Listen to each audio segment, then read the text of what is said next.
kay Brother Eli na pinapanood ko kay Brother Eli. Ni-isa-isa niya. Nagustuhan ko yun.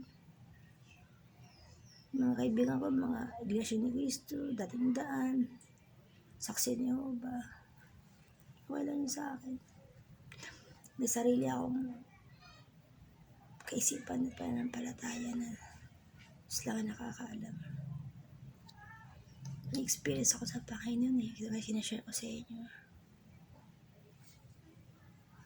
Kayang sundin ang Panginoon at ito pa rin ang mga gusto mo pag totoo ka. Tulad ngayon, binubuhay mo yung mga satanang sa Word of God, yung sa Bible. Try ko yun practice ko yun. Akala ko hindi totoo pala yung sa langis yung pinatuyo yung tatito ng langis. Ginawa ko yun nung undoy na ayoko mapak sa nang mabaha ako sa undoy kasi nga madumi tubig lahat. After 3 days pinatuyo ng Panginoon yung lupa. Sumasagot ang Panginoon sa prayer mo sa ibang paraan.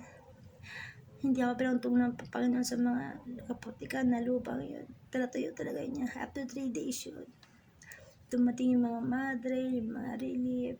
Nakaranas ako mamigay ng mga blessing dun sa tulong ng mga madre na 700 Club at iba't ibang mga organization na tumutulong sa akin para mamahagi ng mga biyaya.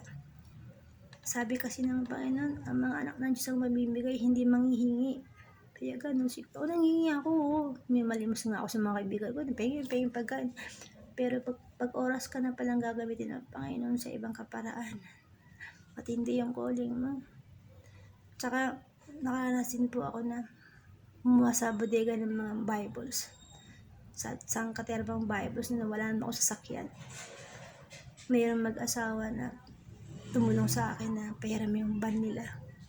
Naisakay namin yung maraming Bible doon sa van na yun na ang inuwan lang, kapiraso lang yung inuwan nila samantalang akin tinanong pa nga nila kung may sasakyan ka sister. Sabi ko wala po.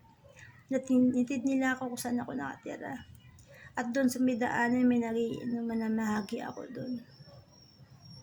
Yung mga tao, mga bata matanda, akala nila madre ako. Sister na nga tawag sa akin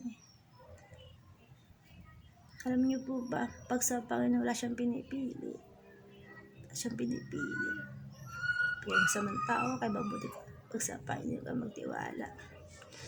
Isipin niyo, wala akong alam na mga verse na yan. Nakita ko lang sa mga bata, sa mga Christian na alam ng simbahan, meron sila lumawit.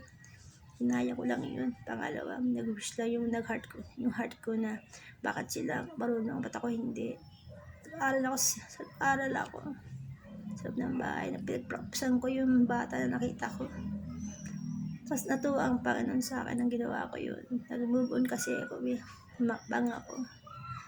Tapos sinabi na ako ng Panginoon na ang bango-bango daw, mahalimuyak daw yung ginagawa ko, yung inaawit ko.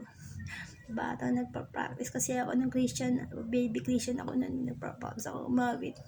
Kaya binigyan ako ng Panginoon pag-isip ko, may binigay sa akin awit yun, yung Lord, I give you my heart. Yun ang unang binigay niya sa akin. Hinanap ko kung saan.